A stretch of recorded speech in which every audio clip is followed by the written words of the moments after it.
Très flattée. Et bien moi c'est Nadège Perrault, et avec Olivier, donc voisin dans certains d'entre vous, Olivier Pierre, nous allons vous présenter notre projet En route avec elle. Donc bonsoir à tous, moi c'est Olivier, c'est plus facile à deviner. Donc voilà, je suis poisatier, je suis allé à l'école Jean Mermoz à Poisat, j'ai vécu toute ma vie ici, enfin tout au début de mes 18 premières années, et puis un beau jour, je me suis, en regardant cette colline qui nous surplombe, je me suis toujours demandé ce qu'il y avait derrière. Et en fait, ça a été la question qui a tout démarré. J'ai dit, bon, qu'est-ce qu'il y a derrière la colline, donc tu sais ce qu'il y a derrière les autres montagnes, etc. Donc à force de réflexion de ce genre, et puis après avoir lu un livre de Sylvain Tesson et Monsieur Poussin, je crois, on a roulé sur la Terre, donc c'était un tour du monde en vélo, ça m'a donné l'exemple, ça m'a montré, j'avais 15 ans, et ça m'a montré qu'on pouvait tourner autour de la Terre en vélo, simplement avec cette petite chose d'acier et de roue toute simple sur lequel on s'escrime avec nos jambes. Donc je me suis dit, ça y est, dans ma vie, je vais faire un tour du monde à vélo après mes études. Donc j'ai préparé ça d'arrache-pied jusqu'à l'âge de 28 ans où je suis parti. Et entre l'âge de 15 ans et 28 ans, il y a eu plusieurs choses qui se sont passées, notamment j'ai un petit peu voyagé et puis j'ai entendu parler de possibilités de traverser les océans sans avion, c'est-à-dire avec tout simplement en voilier, et plus particulièrement en voilier stop. Donc vous connaissez tous l'autostop, le principe du voilier stop c'est pareil, on se met sur le bord de la route des voiliers et puis on essaye de les arrêter ou tout du moins on essaye de faire en sorte qu'ils nous prennent à bord. Et grâce à ce moyen, on peut ainsi traverser les océans sans moyen motorisé et du coup à une vitesse plus humaine. Au cours de ces nombreuses années aussi, avant de partir, il y a quelque chose qui s'est passé en moi, c'est que j'ai commencé à faire du parapente. Et le parapente, quand ça vous prend, ça vous lâche plus. Donc je me suis dit, c'est bien joli tout ça, Olivier, tu veux faire un tour du monde en vélo, mais le monde, il est grand. Même si de nos jours, on peut en faire le tour en 24 ou 48 heures. N'empêche qu'il est grand à vélo et de nombreuses années comme ça sur mon vélo sans parapente, sans ma passion préférée, eh bien ça va pas le faire. Donc j'ai décidé de prendre avec moi une petite voile de parapente montagne. Je suis un peu renseigné et puis en fait il s'est avéré qu'il y a des parapentes qui ne pèsent que 5 kg en tout et pour tout. Donc charge largement acceptable sur un vélo et du coup voilà ce qui s'est créé, le concept En route avec elle, donc un tour du monde intégralement sans moyens motorisés. Donc en tour du monde du parapente en vélo et voilier. Donc j'ai décidé de mettre 4 ans au début. Donc départ 2008, retour 2012. Et en fait il s'est avéré qu'on n'en a fait que la moitié. Donc je vais vous montrer un petit peu ce que c'est que la préparation d'un tour du monde en vélo. Ça commence par ça. C'est la première concrétisation, c'est on se penche sur la carte, on se prend à rêver, on se prend à déjà voyager mentalement. Et donc voilà, c'était les... Alors je dis beaucoup jeu là au début, parce qu'en fait Nadège au départ n'était pas de ce projet et elle m'a rejoint en fait sur la route. Donc la première partie ça va être du jeu. Voilà, vous m'envoyez désolé, mais il se fait que maintenant nous sommes nous. Voilà. Donc les cartes et l'itinéraire, voilà le projet en tant que tel. Départ donc en juillet 2008 de France et arrivé aux Canaries après quelques mois. Pourquoi les Canaries? Alors, je vous rappelle donc le voilier stop, c'est la chose la plus contraignante dans ce voyage en fait, en termes de rendez-vous avec les saisons. On ne traverse pas les océans en voilier stop n'importe quand ni de n'importe où. Donc il y a des rendez-vous, des places précises pour se mettre, voilà. Donc notamment les Canaries, en octobre, novembre, décembre, vous pouvez aller aux Canaries et demander à embarquer sur les voiliers et ainsi en tant qu'équipier, et donc traverser jusqu'en Amérique du Sud ou bien aux Antilles. Donc mon choix s'est porté sur l'Amérique du Sud. Donc en 3 mois, j'ai pu traverser l'Atlantique, faire le tour de l'Amérique du Sud pendant 1 an, toute l'année 2009, et arriver à mon deuxième rendez-vous pour les voiliers, pour traverser cette fois-ci le Pacifique. Donc il s'est avéré que ce deuxième rendez-vous, c'est à Panama, en janvier, février, mars, avril, mai, on peut, en se mettant précisément à cet endroit-là, demander à être pris comme équipier pour traverser le Pacifique. Donc après quelques voiliers, à peu près 8 en tout, je suis arrivé à Tahiti, où cette fois-ci Nadège m'a rejoint, justement. Après qu'elle m'ait rejoint, j'ai oublié de le dire, donc en Amérique du Sud sur une période de 5 mois. Et elle est repartie en France ensuite et m'a rejoint ensuite à Tahiti. Donc arrivé à Tahiti, nous sommes deux et nous continuons à traverser jusqu'en Nouvelle-Calédonie, où nous sommes restés 16 mois sur place. On en a profité pour travailler un petit peu, c'est une terre française, donc le droit français nous permet de travailler là-bas. Donc ça a permis de renflouer un petit peu les caisses du voyage. Et donc en janvier dernier, janvier 2012, nous sommes repartis, nous avons pris les derniers bateaux pour arriver jusqu'en Nouvelle-Zélande. Donc janvier à mai, nous avons traversé du nord du pays au sud du pays en vélo. Et en mai, il s'est avéré que, pour des raisons bien particulières que j'expliquerai au cours de ce diaporama, nous sommes rentrés en avion, donc en mai, en France pour quelques mois, et nous repartons il était prévu qu'on repart dans quelques jours, et en fait, on repart dans 3 semaines. Voilà.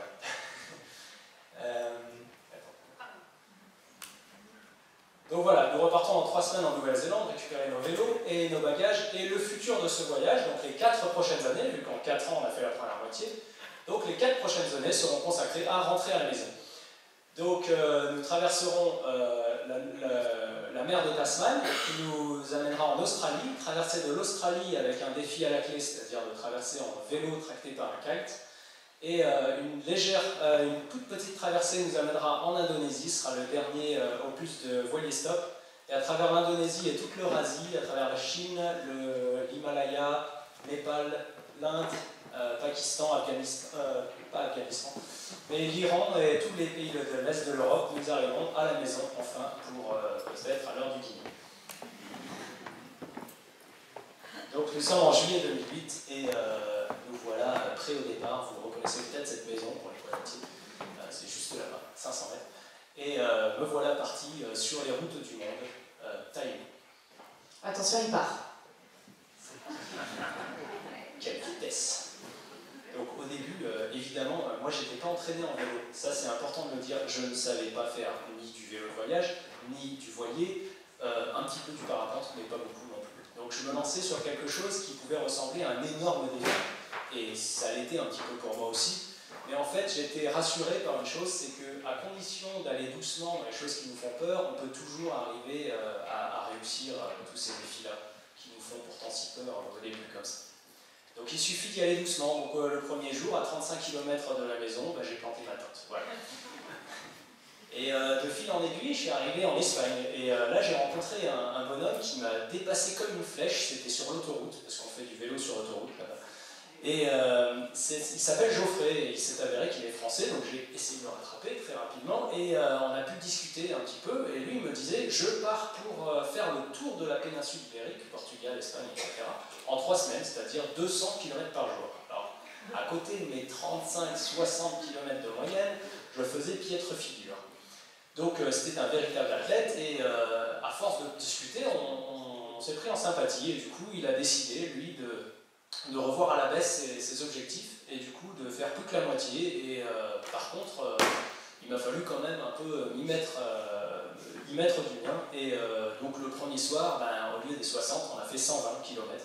Donc avec mon vélo énorme chargé comparé au sien avec un tout petit bagage derrière.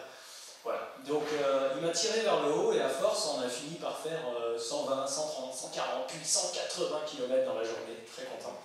On a dormi 3 semaines. Donc à force, sur la route, finalement, nos chemins finissent par se séparer, et avec ce bon rythme, j'arrive très rapidement en Afrique, tout au bout de l'Europe, devant l'Afrique, donc le détroit de Gibraltar, qu'on voit très bien, on voit très bien l'Afrique juste devant nous. Et donc le détroit de Gibraltar, c'est la porte vers le Maroc. Et le Maroc, c'est culturellement une énorme claque dans la tête. Donc c'est complètement différent, et ça a fait un bien fou. C'était vraiment, je me sentais à ce moment-là énormément en voyage, et c'est énormément d'abord l'hospitalité. Pas moyen de dormir dehors, il n'y a pas moyen, c'est pas possible. Donc en plus j'arrivais le 2e jour du Ramadan, donc pour manger pendant la journée c'était pas évident, il fallait que je me cache, il fallait que je trouve la petite bicoque qui voulait bien être ouverte à ce moment-là, et qui voulait bien me vendre quelques trucs à manger. Parce que moi, il fait que la nuit, c'est bizarre, mais moi, je dors. Donc, je ne peux pas manger la nuit. J'arrive quand même à traverser le Maroc du nord au sud, vers le voit ici une photo d'une famille qui m'a accueilli, une famille très pauvre qui n'a vraiment pas grand-chose à offrir, simplement que leur cœur, leur sourire. Et puis, il m'a fallu absolument, pour eux, dormir dans la chambre parentale. Donc, sans les parents, bien entendu. Donc, j'avais le lit de la famille. Et, je ne me sentais pas très bien, je vous avoue. Mais j'ai essayé de dire que j'avais une tente, un matelas qui me convenait très bien. Mais non, non, non, et donc tu dors là, et c'est tout. Bien. On ne discute pas dans ces cas-là, on dort, et puis on est bien content quand même d'échanger avec eux. Et donc, devant moi, c'est les montagnes qui montaient à plus de 4200 et quelques mètres. Et le Toubkal, il s'est avéré que c'était un autre de mes défis. Donc, j'ai décidé de gravir le Toubkal et d'en descendre en parapente. Donc, moi, personnellement, bon, je vis ici, certes, mais et du coup, j'aime bien la randonnée, tout ça, mais j'étais jamais monté aussi haut sur une montagne et certainement pas tout seul. Et là, il fallait que j'aille tout seul, de nuit, parce qu'il faut arriver tout en haut de la montagne, au premier rayon du soleil, afin qu'il y ait une aérologie la plus douce possible, et du coup, le moins de risques possible pour un décollage en parapente. Donc, j'ai réussi mon défi, je suis monté là-haut, donc jusque-là, pas de problème, c'était un petit chemin dans la pierrasse, et puis, bon, voilà, la tête tournait un petit peu. Et là-haut, le vent n'était pas terrible, il était un petit peu venant derrière moi, donc en parapente, on dit qu'il ne faut pas décoller dans ces cas-là.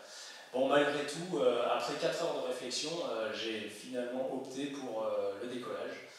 Donc, me voilà en l'air, voilà, peut-être quelques secondes en l'air, en image animée. Ouais. Alors, à ce moment-là, en fait, je fais comme si j'étais trop content et que j'avais pas peur, mais en fait, j'ai très très peur.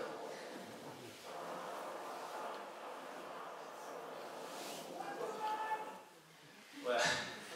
Donc, atterrissant en bas du Toubkal, je reprends mon vélo et je m'en vais tout droit vers les Canaries, simplement pour aller aux Canaries. Depuis le Maroc, il y a quand même un bras de mer. Et c'est à ce moment-là qu'il me faut commencer le voilier stop. Un petit peu hasardeux ici, parce que c'est aux Canaries qu'on retrouve tous les voiliers qui permettent de traverser. Mais au Maroc, j'en sais rien. Donc, je m'aventure dans la ville de Agadir. Et je trouve une marina avec quelques voiliers et notamment un couple de Bretons qui ont décidé de partir autour du monde en voilier sur 3 ans. Donc ils me prennent à bord et ils m'emmènent jusqu'aux Canaries où je vais retrouver d'autres voiliers et qui vont me permettre ainsi, via quelques escales, de traverser l'Atlantique en moins de 90 jours. Voilà, donc 30 jours sur la mer. Et à bord de 4 différents voiliers, dont voici un exemple.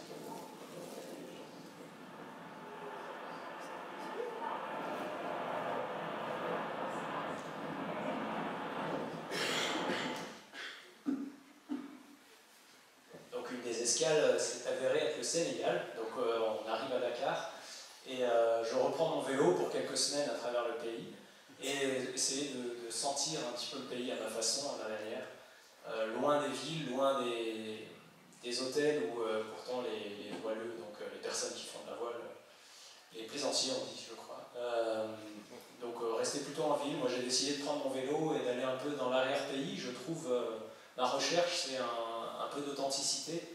Donc je me trouve dans un village tout perdu au fond de la campagne, où personne, normalement au Sénégal, les gens parlent un petit peu le français. Et là, dans ce village-là, il n'y a pas d'eau courante, les gens ne parlent pas français, donc il faut apprendre le dialecte, etc., la langue locale. Et à ce moment-là, j'en profite pour faire partager un peu de ma passion, donc je sors mon parapente et à force de gonfler comme ça, j'arrive à prendre...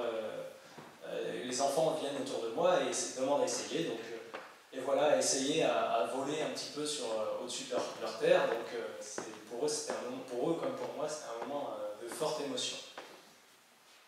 Donc je vous présente aussi la façon donc j'étais très bien accueilli aussi au Sénégal et lui il voyait toutes ces voiles qui volaient au-dessus de chez lui, donc tout comme moi ici, et il a toujours rêvé de pouvoir voler comme eux. Et un jour il est allé les voir et puis il leur a demandé s'ils pouvaient essayer, s'ils pouvaient gonfler la voile un petit peu comme ça. Évidemment il n'avait pas les sous pour aller se payer une école ou quoi que ce soit. Donc les gars, devant une telle motivation, lui ont fait essayer la voile. Et puis petit à petit, comme ça, il a appris à gonfler, enfin à faire des exercices au sol. jusqu'à ce que quelqu'un lui dise, bah écoute, là t'as un niveau assez bon pour voler toi-même, et ainsi de suite. Et il a appris tout seul comme ça, aidé par la communauté qui a vu une réelle motivation, communauté de pilotes, et au final il est devenu pilote de tandem, de biplace, donc il emmène les passagers, il emmène les touristes en l'air, comme ça, et puis il vit de ça. Donc il s'en est sorti grâce à cette passion, et je trouve ça beau. Voilà. Donc là il m'a même emmené...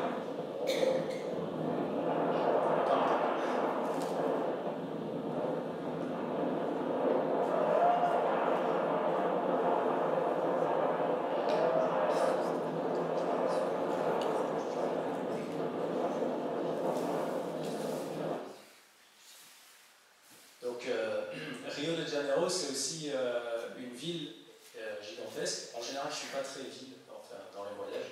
Quand on est en vélo, on aime bien plutôt les grandes routes, les grandes campagnes, les grands espaces. Mais pourtant, Rio a vraiment une esthétique très particulière avec ses énormes pains de sucre, et c'est extrêmement beau à voir, surtout d'en face, Niterói. Donc voilà, on est à Niterói sur le décollage de parapente.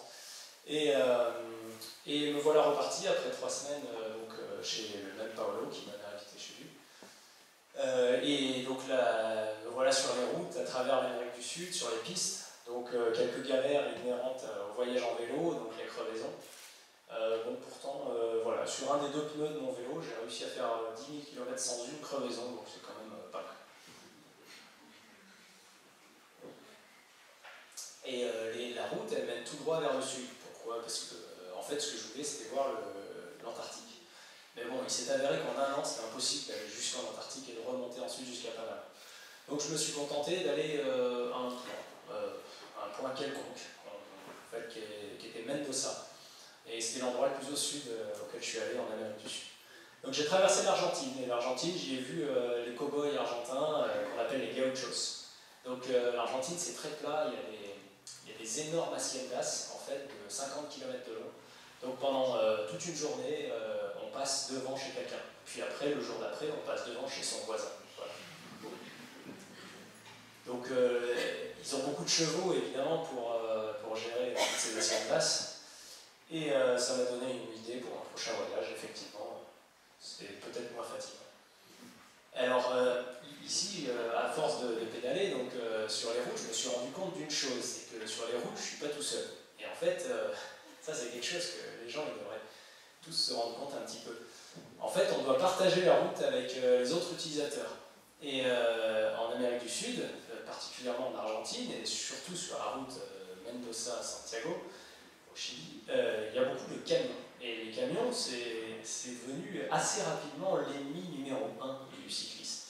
Pourquoi? Parce qu'on est tranquillement sur son vélo, et puis, bon, normalement, voilà, on est sur le côté droit, bien rangé comme il faut, et puis voilà un camion qui arrive. Alors il a toute la place pour déboîter, mais il ne déboîte pas. Soit. Mais alors, non seulement il ne déboîte pas, mais il ne ralentit pas non plus. Donc il est à plus de 100 km/h, il nous passe à quelques centimètres à peine de la main droite sur le guidon, et pour être sympathique, il klaxonne. Mais pas avant, ni après, mais juste au moment où il nous loupe. Ce qui fait qu'on risque la mort, mais vraiment de très très près. Et donc ça a été là, à ce moment-là, avec ces camions, que j'ai risqué la mort plusieurs fois. Donc ça développe chez moi une rage assez grande, que j'ai réussi à calmer avec le temps, mais bon, finalement, il y a eu quand même un moment où ça allait plus, j'étais pas content du tout, vraiment très très énervé. Donc il se fait que j'ai un petit rétroviseur sur mon vélo, et j'ai pu voir un camion approcher, arriver à grande vitesse, et j'étais sûr et certain qu'il n'allait pas déboîter. Effectivement, il ne déboîtait pas. Et du coup, il m'a passé à toute vitesse, et pile au moment où il klaxonne, paf, un petit coup d'épaule sur la gauche, et voilà le résultat.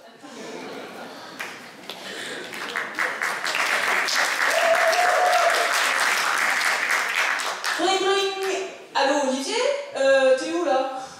Oui, Nadège, bah écoute, je suis en Argentine, et là je veux aller au Chili. Pourquoi? Tu veux quoi? Ouais bah ok, bah j'arrive alors. Okay. Et me voilà arrivé, donc je rejoins Olivier au Chili, équipé un peu comme lui, hein, avec un vélo, des sacoches pleines d'affaires, un parapente à l'arrière du vélo, et c'est parti. parti pour le Chili et la traversée des Andes en duo. Le Chili, c'est un pays plutôt désertique, assez sec, notamment il y a le désert le plus sec du monde, s'il vous plaît, avec quand on est arrivé là-bas, ça faisait 13 ans qu'il n'avait pas plu, et puis on arrive, bien sûr, on amène la pluie, et puis voilà, pluie, et donc neige dans le désert, et peut-être le premier bonhomme de neige de ce désert. Et voilà, donc on remonte les Andes et on arrive bien sûr en Bolivie, où on teste notre première ascension à 6000 mètres. Et c'est le Licancagua. Le Licancagua, c'est un grand volcan donc, dont on a fait l'ascension et qui marque en fait le début d'un grand désert, le sud d'Ipèze. Donc, ascension. Voilà, donc on arrive au sommet du sud d'Ipèze à 6000 mètres d'altitude. Et c'est parti pour la traversée d'un grand désert, le désert du sud d'Ipèze, qui est un désert situé à 5000 mètres d'altitude. Donc là-haut, vous imaginez qu'il n'y a pas beaucoup de vie, hein, c'est très très sec.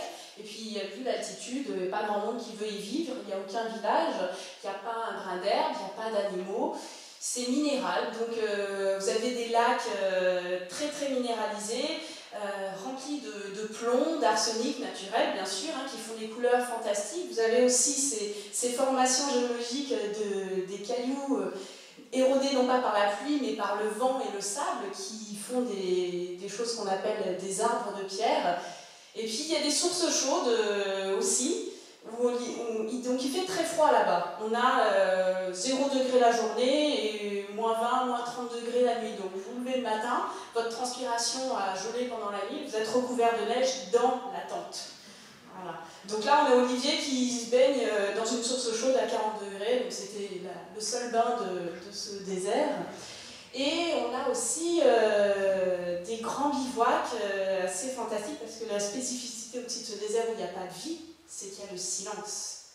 Et le soir, avec le silence, quand vous vous posez comme ça, vous n'entendez rien, sauf le battement de votre cœur. Ça, c'est incroyable. Donc ce désert, on avait prévu de le traverser en 8 jours. Et bien on a mis 20 jours pour le traverser. Et donc dans nos sacoches, il n'y avait pas de magasin, hein, pas d'eau. Dans nos sacoches, il y avait 8 jours de bouffe. Donc comment est-ce qu'on fait pour survivre dans un désert avec 8 jours de bouffe quand on y reste 20 jours? Eh bien, on savait qu'une fois par jour, on croiserait une dizaine de 4x4. Une fois par jour, il ne fallait pas les louper. Et donc au loin, on voyait le mur de 4x4 arriver et en fait, il baladait les touristes qui traversaient ce désert, eux, en 3 à 5 jours.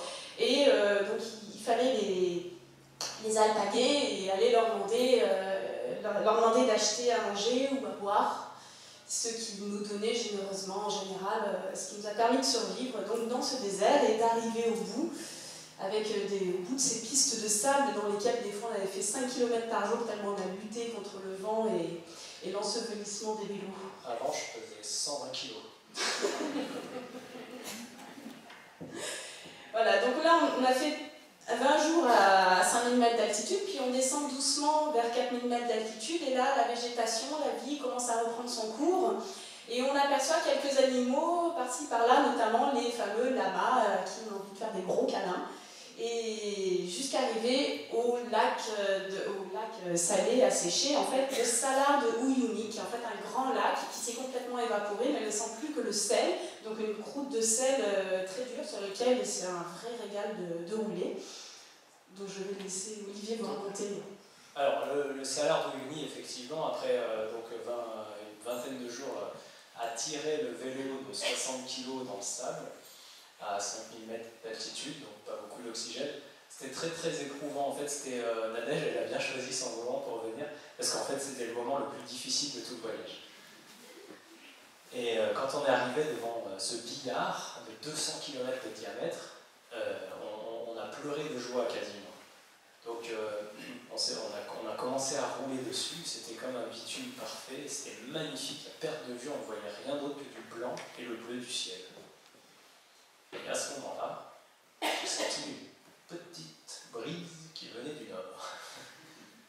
Et quand on met une petite brise qui vient du nord de 10-15 km/h avec un passionné de parapente, et ben Le passionné de parapente, forcément, il arrête son vélo, et puis il sort la voile, et il la met au-dessus de sa tête, parce que c'est joli, voilà. C'est joli, et puis c'est agréable à faire. Donc, je me suis expérimenté à faire ça, donc c'est l'entraînement au sol, et puis j'ai vu mon vélo comme ça, je me suis dit, ah, c'est quand même tellement joli qu'il va falloir que je monte sur mon vélo avec mon parapente et frein, tout ça. Bon, techniquement, je vous passe les détails, mais j'ai réussi à monter sur mon vélo avec la voile au-dessus de ma tête. Et là, je me suis toujours amusé avec le vent qui souffle dans la voile, donc qui la laisse gonfler. Et puis à force de tourner à droite et à gauche, à force d'expérimenter, comme ça, j'ai senti en fait que le parapente, là, la voile, elle commençait à me tracter. Et dans la bonne direction en plus. J'ai fait, bon écoute, allons-y. Et j'ai commencé à partir comme ça. Et là, donc voilà, me voilà sur le vélo, en train d'être tracté par la voile, sur quelques mètres, et puis là, j'entends Nadège. Hé Olivier, attends-moi! Mais qu'est-ce qu'il y a, Nadège? Est-ce que tu pars à Chai là-bas, et moi j'ai cassé mon pédalier, je peux plus pédaler, il nous reste 60 km avant d'arriver à la ville. Ah, mais Nadège, écoute, pas de problème, je prends ton vélo, tu prends mon vélo avec lequel tu peux pédaler, et je vais tracter ton vélo et tout ton bagage jusqu'à la ville prochaine, à 60-80 km de là. Pas de problème. Mais je vois que tu es fatigué. Alors je vais décider de mettre une petite suspente, une ligne, entre toi et moi, de façon à pouvoir te tracter aussi. Et ainsi, nous avons parcouru plus de 60 km pendant 6 heures, à peu près une trentaine de kilomètres heure, uniquement tracté par la voile.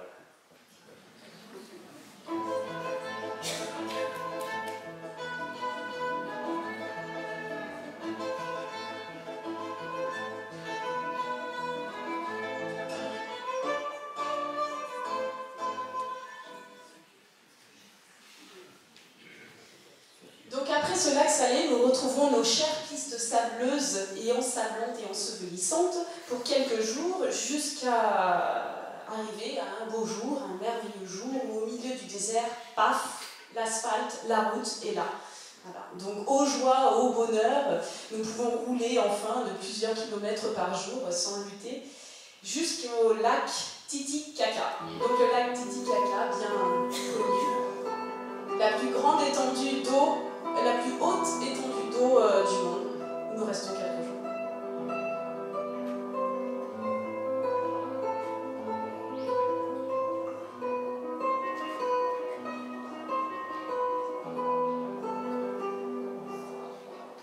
Donc le Titicaca, c'est un endroit très très touristique avec énormément de monde.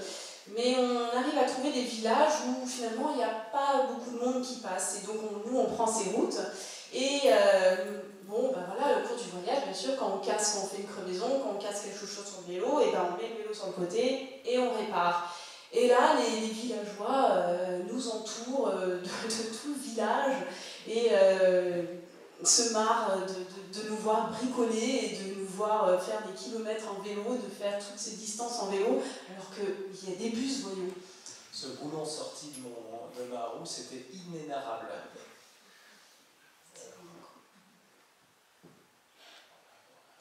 Ah, et oui, pardon. Et donc on arrive en Équateur, et il est temps pour moi, rappelé pour des raisons professionnelles en France, de rentrer, et telle une prémonition, je quitte Olivier à Quito. Donc je me voilà tout seul pour traverser la ligne de l'équateur. La ligne de l'équateur, c'est celle qui sépare l'hémisphère sud de l'hémisphère nord. Et c'est une belle grande ligne sur cette planète. Et en fait, ici, elle est matérialisée par, effectivement, on ne voit pas très bien en fait, mais là, il y a une ligne creusée dans le roc qui symbolise, donc qui matérialise directement la ligne de l'équateur. Donc en tant que joueur de géographie en temps réel, pour moi, c'est un moment important, à tel point que je vais aller un petit peu plus loin sur cette ligne et je plante ma tente, comme ça, de telle manière à passer la nuit, la tête dans l'hémisphère nord et les pieds dans l'hémisphère sud. Donc, me voilà, après avoir passé ce petit pays de l'Équateur, toujours sur les crêtes andines, donc en faisant des hauts et des bas entre 4000 mètres d'altitude et 1000 mètres d'altitude, donc on a dû faire ça une quinzaine de fois, je crois, voire plus. Me voilà arrivé devant les portes de la Colombie. Alors la Colombie, ça a l'aspect que tout le monde connaît, c'est-à-dire dépeint par les médias comme un endroit dangereux, où il y a des FARC, où il y a des enlèvements et des rançons, etc. Donc c'est pas vraiment de l'esprit très tranquille que j'aborde ce pays. Donc j'ai décidé d'une bonne stratégie, déjà éprouvée à maintes reprises, de me laisser pousser la barbe et les cheveux de façon à ne ressembler à rien d'autre qu'un vagabond sur la route. Donc voilà, avec ces arguments-là, je traverse la Colombie sans problème, et même j'y trouve un pays en fait qui n'est pas du tout dangereux, pas du tout ce qu'on croit. C'est plutôt un pays au contraire dont les habitants n'ont qu'une seule envie, c'est de vous montrer le meilleur d'eux-mêmes et le meilleur de leur pays pour... en fait, c'est une sorte de nationalisme, mais un petit peu rafraîchissant. Donc ils ont envie qu'on aime leur région, en fait. Et du coup, je me fais accueillir de partout, des grands sourires, des aides de partout. Et je trouve sur la route ce personnage. Donc c'est un personnage bien particulier, donc on se ressemble beaucoup en termes de look. Il est marqué sur sa tête Allah, et puis ici sur son torse Dios, ce qui veut dire le dieu Allah. Donc je lui demande qui il est, et il me répond très logiquement, je suis le dieu Allah. Donc bon, un peu illuminé peut-être, je demande quelle est sa mission, enfin quel est son voyage. Ma mission sur Terre est d'apporter la paix aux hommes, et voilà, avec la marche. Donc en fait, ce bonhomme, aussi illuminé soit-il, ou original, ou peut-être, je sais pas, qui sommes-nous pour juger, en fait, a décidé de parcourir toute l'Amérique du Sud, faire le tour de l'Amérique du Sud à pied. Et ça fait 2 mois qu'il est parti et il a déjà traversé toute la Colombie. Donc je lui souhaite bon courage parce que je pense qu'il n'a pas fini encore. Et je rencontre le jour de Noël, Sam.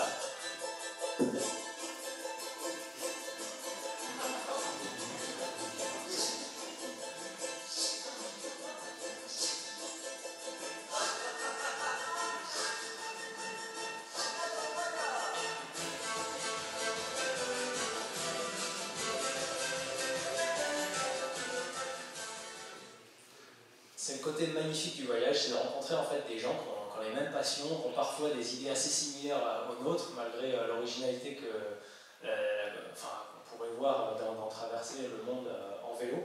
Il y en a d'autres aussi qui le font, en fait il y en a plein, il y a des centaines de gens qui partent chaque année pour des grands voyages de plusieurs mois ou plusieurs années. Et en fait Sam est l'un d'eux, et en fait il a passé 3 ans au Paraguay, et il a appris le Guarani, qui est une langue là-bas, indienne là-bas. Il vient des États-Unis et puis il a décidé de rentrer chez lui en vélo comme ça et en jouant de la guitare sur son vélo aussi, qui était rafraîchissant. Donc grâce à lui, je parcours toute la Colombie le sourire aux lèvres, on blague tout du long et puis un petit peu de compagnie, ça fait du bien. Et on arrive ainsi tous les deux au Panama. Donc le Panama, moi je m'arrête là, lui continue vers le nord et pour moi c'est le point stratégique numéro 2 pour traverser le monde en voilier stop. Donc cette fois-ci, devant moi s'étend l'énorme océan Pacifique, donc la moitié de la surface de la planète enfouie sous les eaux. Donc il faut un bateau pour traverser tout ça. Et Panama, c'est le fameux canal de Panama par lequel passent tous les voiliers. Donc c'est des centaines de voiliers qui vont partir pour traverser le Pacifique, justement en février, mars, avril. Donc je me poste là et je travaille sur les voiliers pour les aider à traverser le canal. Et grâce à ça, en fait, je commence à me faire un nom dans le milieu des voiliers. Et je trouve assez facilement, enfin quand même au bout de 2 mois, quelques voiliers qui vont tour à tour en fait m'emmener jusque d'abord au Galapagos. Donc les îles Galapagos, petit archipel un petit peu plus au sud de Panama qui appartient au pays d'Équateur. Les Galapagos, les iguanes marins, c'est des énormes tortues comme ça endémiques qui ont plus de 200 ans. Donc c'est aussi l'occasion de faire une conférence dans une école, chose que je fais assez régulièrement depuis le début du voyage, et sur le thème de il n'y a pas de rêve trop extrême, et donc on peut tout accomplir dans sa vie avec un peu de passion. Et puis sur le rêve, sur le concept écologique du voyage non motorisé. Donc, de fil en aiguille, après une énorme traversée de 21 jours, là c'est le plus long temps que j'ai passé sans voir la Terre, sur un petit voilier qui s'appelle le Tagomago, on était 5 à bord, nous arrivons en Polynésie française. La Polynésie française, c'est d'abord l'archipel des Marquises, qui est magnifique, un endroit très très sauvage, le plus éloigné qui puisse être dans ce bas monde. Et l'archipel de Tuamotu, qui sont, vous connaissez sûrement, voilà, ces énormes lagons qu'on voit sur les photos depuis l'avion, tout vert, etc., avec des piscines de plusieurs kilomètres carrés. Donc voilà, c'est là où on était, tout simplement. Et nous arrivons à Tahiti. À Tahiti, où je rejoins Olivier pour la deuxième session, et où nous allons entamer une grande traversée jusqu'en Nouvelle-Calédonie. Et cette traversée se fera sur un des nombreux voiliers de luxe qui sillonnent la planète. Sur ces voiliers de luxe, en fait, il y a des petits boulots assez particuliers qu'on ne trouvera pas ailleurs, je pense, et Olivier va vous en faire la démonstration. Et tout le monde, mon boulot, là, c'est voilà, de faire tous les binocs avec une brosse à dents. Donc on est sur un bateau de 30 mètres de long, et puis il faut que je pose tous les binocs, la brosse à dents, et puis un truc qui enlève le rust. Donc on fait la rouille, voilà, on gratte partout comme ça. C'est le binoc du bateau. C'est 2 journées dessus. C'est top. Yeah. C'est chiant. Bonne chance Olivier. Donc cette traversée jusqu'en Nouvelle-Calédonie passe d'abord par les Tuamotu.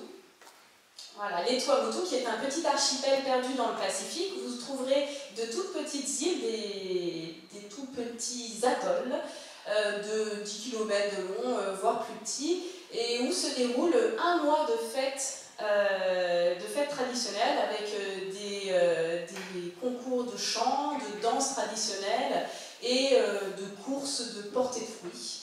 On passe aussi par les Tonga. Donc les Tonga, vous voyez cet homme qui sort de l'église un dimanche, et quelle est la différence avec un Français qui sort du travail? Eh bien c'est le pagne et le Tonga. Nous sommes au Tonga. Voilà.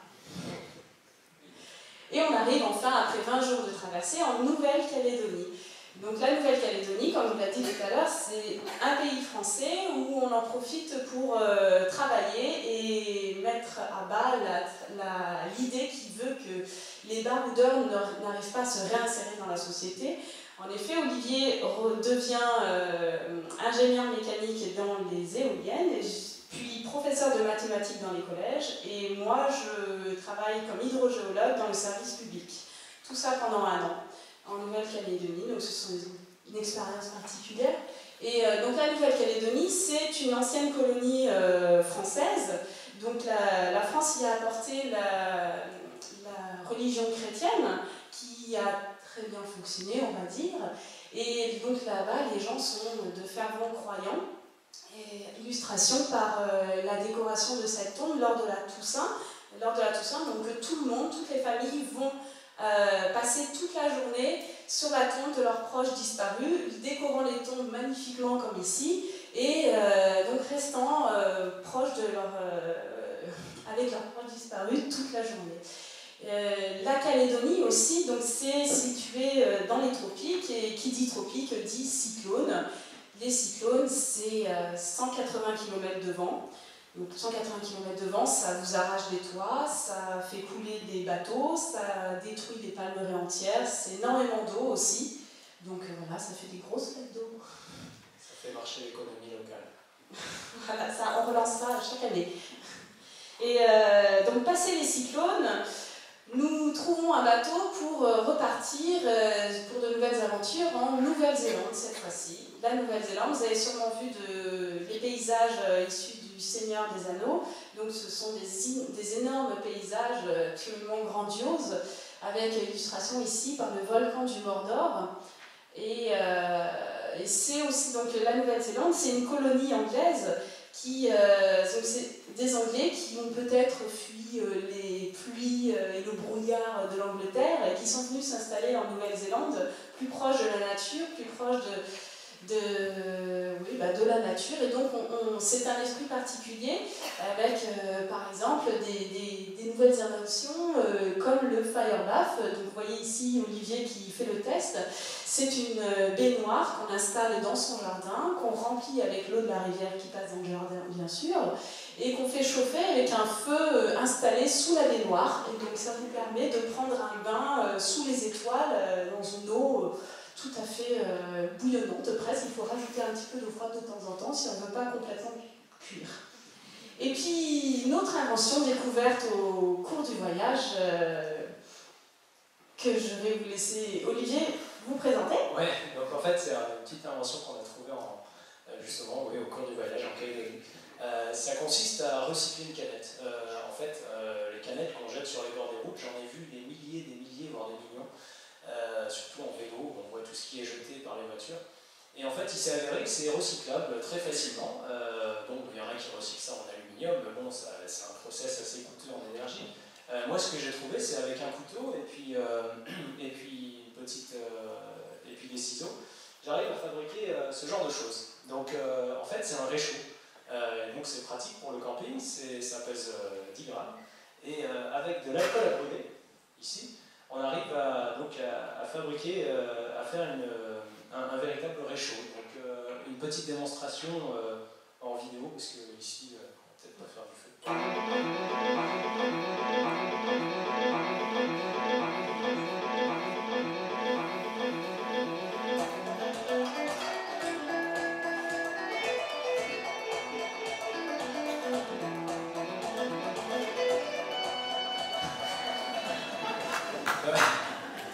En fait, voilà, c'est le principe. C'est pas nous qui avons inventé ça, mais disons qu'on les fait artisanalement sur la route. Et puis, ça nous permet aussi de financer un peu le voyage, donc on les propose à la vente, notamment à la sortie. Et donc en fait, ce qui s'est passé en Nouvelle-Zélande aussi, donc arrivé à cette fin de première moitié de voyage, je reçois un coup de fil de ma sœur, un message de ma sœur qui me dit, quelques mois avant qu'on reparte, qui m'a dit, écoute, Frangin, je vais me marier. Alors, Sorette, tu vas te marier. Soit, bonne nouvelle. Alors, quelque part, j'étais content, évidemment, pour ma petite sœur, mais quelque part aussi, derrière ce je vais me marier, c'était tu es invité et j'aimerais que tu sois là.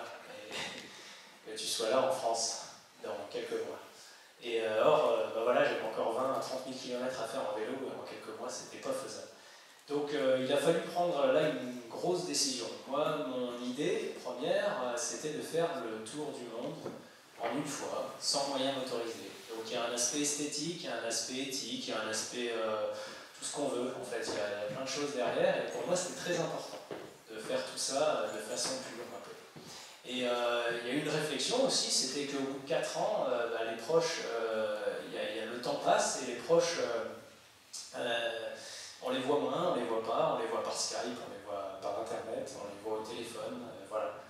Et il a fallu prendre une grosse décision et finalement la décision qu'on a prise c'était tout simplement celle qui nous correspondait le mieux pour moi et puis pour Nadèle aussi.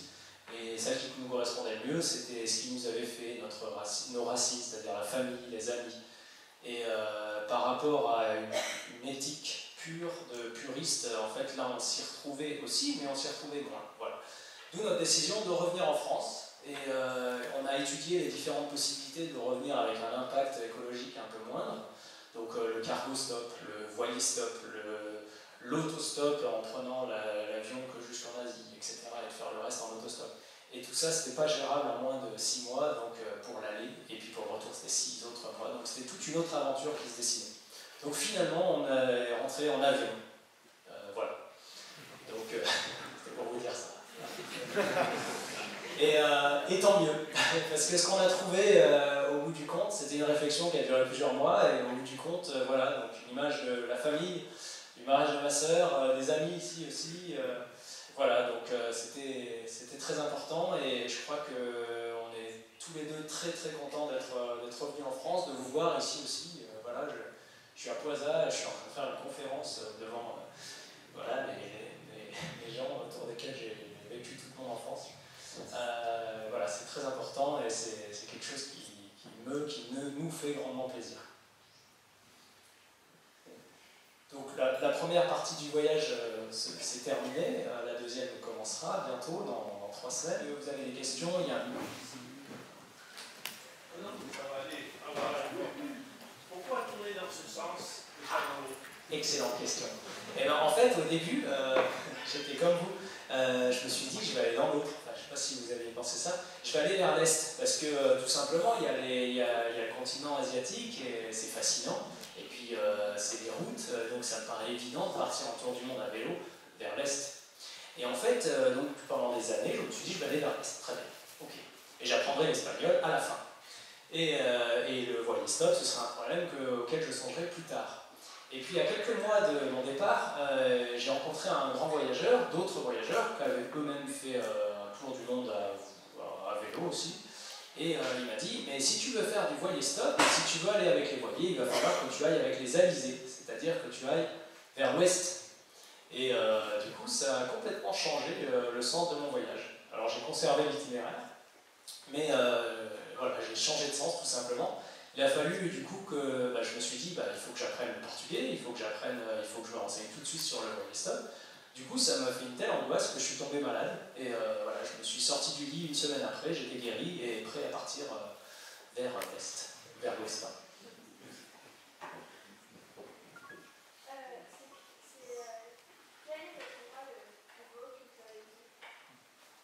L'endroit le plus beau, je pense que pour tous les deux, ça a été le sud Lipès. Donc c'est le grand désert qui est à 5000 mètres d'altitude, où on s'est retrouvé tout seul au milieu du minéral. Et depuis, on a une fascination pour les déserts.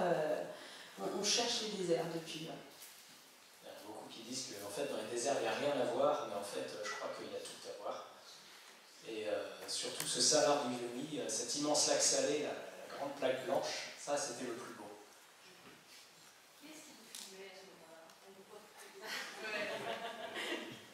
En fait, une équipe de 10 caméramans nous suit depuis 4 ans.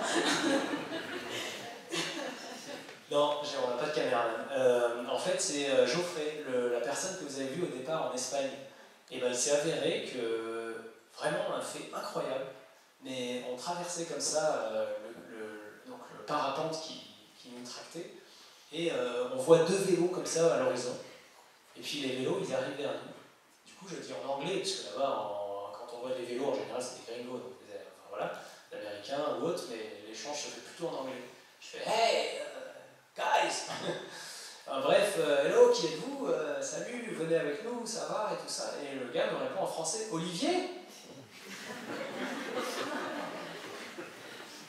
Incroyable. Donc voilà, grâce à Geoffrey, on a des images.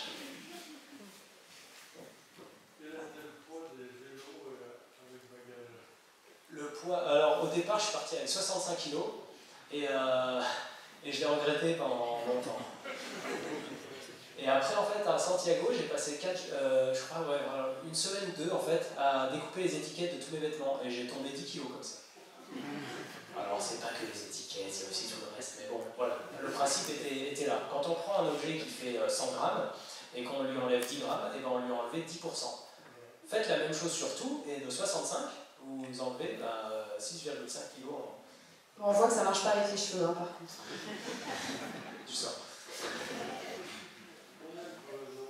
Alors, il y a plusieurs questions. Combien de crevaisons, en fait, je les ai notées, mais là, je ne sais pas. Franchement, à peu près 200 à 500. Allez. C'est à peu près la fourchette. Est-ce que vous avez eu besoin des visas? Les visas, comment on fait? Rentrer dans les pays, oui. Eh ben, on se cache. Non, pour l'instant, ça a été facile. C'est relativement facile. Le passeport français est un peu magique. En Amérique du Sud, il n'y a pas eu trop de problèmes. En général, à chaque fois, on a 3 mois dans chaque pays, donc ce qui nous laisse largement le temps de le traverser. 3 mois renouvelables en plus.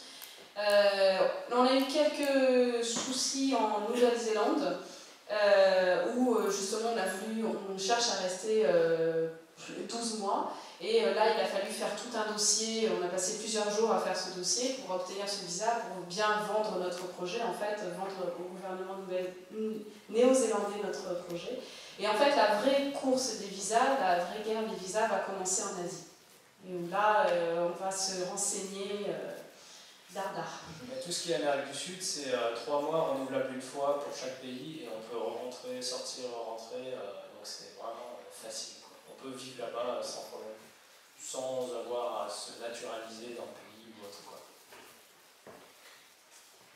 Une question technique, est-ce que jouer de la guitare permet d'améliorer les performances en vélo? Alors complètement. Et quelqu'un va venir nous enseigner ça au club avant d'en partir? Ouais, mais c'est non, mais c'est vraiment joyeux comme tout. Et Mais bon, on peut faire ça que en descente en vrai. Ah oui. Et des fois en parapente et athéro, ça n'a pas eu trop de problème, c'est bien passé? Bah, en fait, sur plusieurs centaines de vols, il y a eu forcément des petits moments un petit peu chauds, mais en fait, on est tous les deux plutôt du genre très prudent et on aime bien la vie puisqu'elle est belle et du coup, on fait vachement gaffe. Donc, en général, on a développé du coup une bonne lecture aérologique et le parapente, c'est comme tout en fait. On peut en faire, ça paraît être un sport extrême. Mais en fait, ça n'est pas forcément du tout. Si on reste dans un air calme, c'est comme si on fait du kayak dans un lac, tout calme, sans vent. Et puis, ben, on peut aussi, on a le choix, hein, on peut aller dans les rivières, et puis en kayak, il y a des grosses rivières, voilà, Grand Canyon, tout ça. Et puis finalement, si on fait ça, alors à ce moment-là, il peut nous arriver un gros accident, effectivement. Et nous, on est plutôt du genre à rester sur des lacs. Le plus beau vol, c'est lequel? Alors, il y en a plusieurs. La Paz peut-être, qui était un vol au-dessus donc de la capitale bolivienne, qui est une énorme ville impressionnante avec les maisons de briques et de brocs qui se construisent petit à petit sur les flancs des montagnes. Et d'ailleurs, ces flancs retombent à chaque fois lors des grosses coulées de boue, et puis les gens reconstruisent leur maison après sur le flanc de la montagne jusqu'à la prochaine coulée de boue. Et c'est vrai que le vol au-dessus de cette ville était assez impressionnant. Un autre vol, c'était en Nouvelle-Zélande, sur la côte ouest de l'île du Sud. Et il y a le Franz Josef Glacier. Donc un glacier énorme, en fait, qui ressemble à chez nous, mais qui arrive quasiment jusqu'au niveau de la mer. Et là-bas, il y a plein. C'est l'héliport le plus occupé du monde, enfin le plus actif du monde. Donc en gros, il y a des hélicoptères toutes les 5 minutes. Donc qui passent pile à l'endroit où moi je pensais pouvoir décoller. Donc il m'a fallu me lever très tôt le matin, comme d'habitude, dans la nuit, et puis à monter 1000 mètres comme ça, tout seul dans la nuit. Elle, à ce moment-là, elle dormait, je sais pas pourquoi. Et je suis arrivé là-haut, et au point du jour, avant que les hélicoptères commencent à arriver, j'ai eu la chance qu'en fait les touristes ils se lèvent tard. Et là j'ai décollé et j'ai pu voler au-dessus des glaciers, au-dessus des séracs qui étaient ouverts sous mes pieds. Et c'était vraiment magnifique, vraiment super.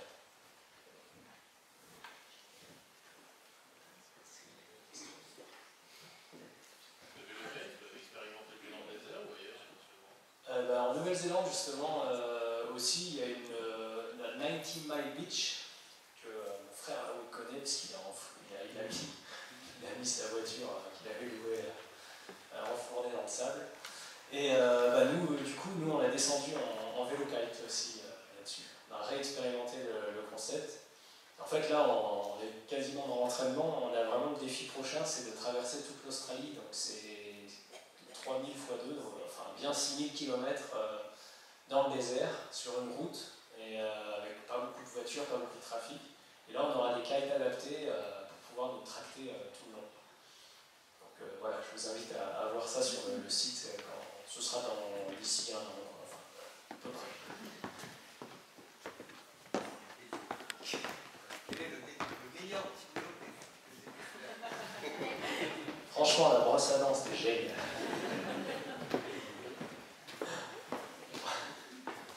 Ouais, je vois pas trop les petits boulots, les faits. Je sais qu'il y en avait pas mal, mais ouais, bosser sur les voiliers, c'était bien. Ça permettait de voir un autre monde en fait. On était dans le monde des milliardaires, le monde des gens qui ont tout et qui savent plus quoi faire de leur argent, et du coup en fait, ils se créent eux-mêmes des problèmes. C'est assez rigolo à voir.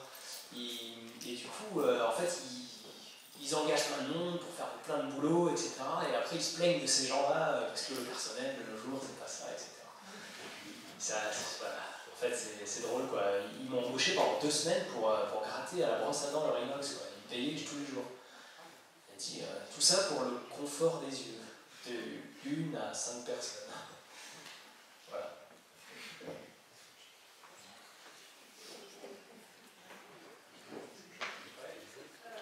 Le trajet à vélo, il est bien détaillé. J'imagine qu'on n'a pas des cartes partout aussi bien détaillées que qu'on peut avoir en France sur le vélo.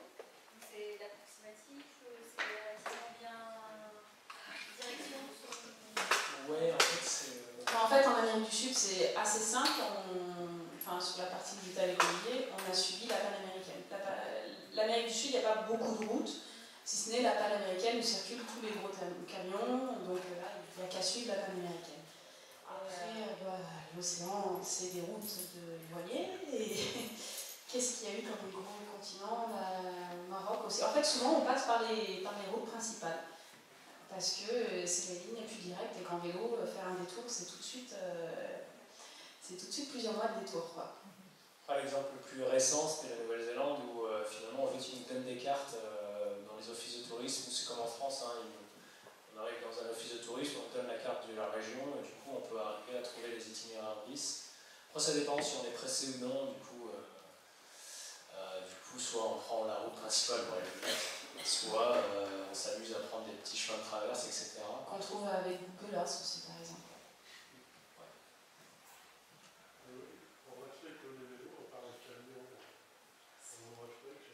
Dans le monde entier. En général, moi j'ai trouvé que oui. Le vélo, déjà, c'est une. On respecte énormément le voyageur à vélo, qui est. Enfin, pas partout il y a des exceptions, mais la plupart du temps, on respecte énormément le voyageur à vélo. C'est comme une carte gold quand on arrive dans un village. On se dit, bon voilà, je suis tout blanc, comment je vais être accueilli? Et en fait, les gens sont plutôt admiratifs d'arriver en vélo ici. Et du coup, ça amène un respect, et puis on arrive humble aussi, étant donné qu'on leur ressemble un peu à pas grand-chose, quoi. Donc les gens sont respectueux et au contraire veulent nous aider. Donc là-dessus, on est hors route, on est très bien respecté. Ça amène beaucoup de bienveillance à notre égard, en fait. En fait, c'est même incroyable à quel point il suffit d'arriver avec un vélo chargé, comme ça, et toutes les portes s'ouvrent devant nous, quoi. Enfin, c'est incroyable. On devient non plus le client, ou voilà, on n'est plus devant eux le client ou le portefeuille sur pattes.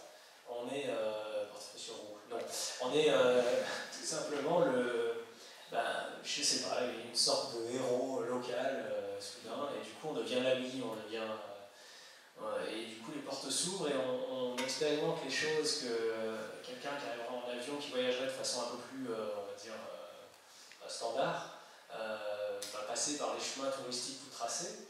Et nous, immanquablement, on sera attrapé, viens avec moi, regarde, je vais te montrer ça, et soudain on est derrière les coulisses et on voit tout avec un côté magique. Je vous engage tous. Enfin, je sais que dans la salle, il y en a pas mal qui prennent déjà les vélos pour les vacances.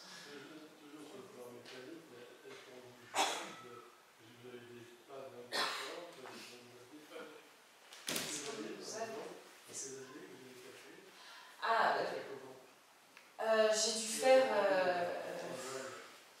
de pédalier qu'on a cassé. Oui, on nous aide toujours. Il faut chercher quand même. Il faut chercher la personne qui va vous aider.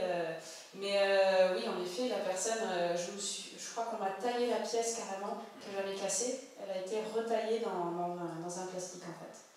Et la personne qui a fait ça, bien sûr, avait autre chose à faire.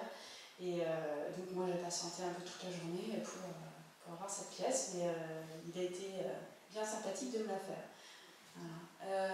Après, ce qu'on nous a aidé, en fait, nos vélos, c'est un peu nos bébés, donc c'est un peu nous qui les réparons, c'est nous qui les comprenons, on sait comment ils fonctionnent, donc... Mais après, c'est vrai qu'on t'a filé des pneus, des fois, quand tes pneus ont explosé. Ouais, il y a des galères mécaniques diverses et variées. En fait, des choses toutes simples qui peuvent devenir compliquées si on a...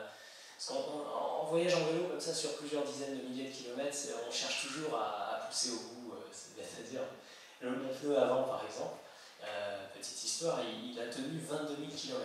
Et en fait, à la fin, il avait un trou comme ça, énorme, voilà. Il avait du coup mis un deuxième pneu à l'intérieur, qui était de piètre qualité, en fait qui était découpé, c'était pas un pneu fait pour, mais j'avais récupéré un vieux pneu comme ça et j'avais mis à l'intérieur un autre pneu.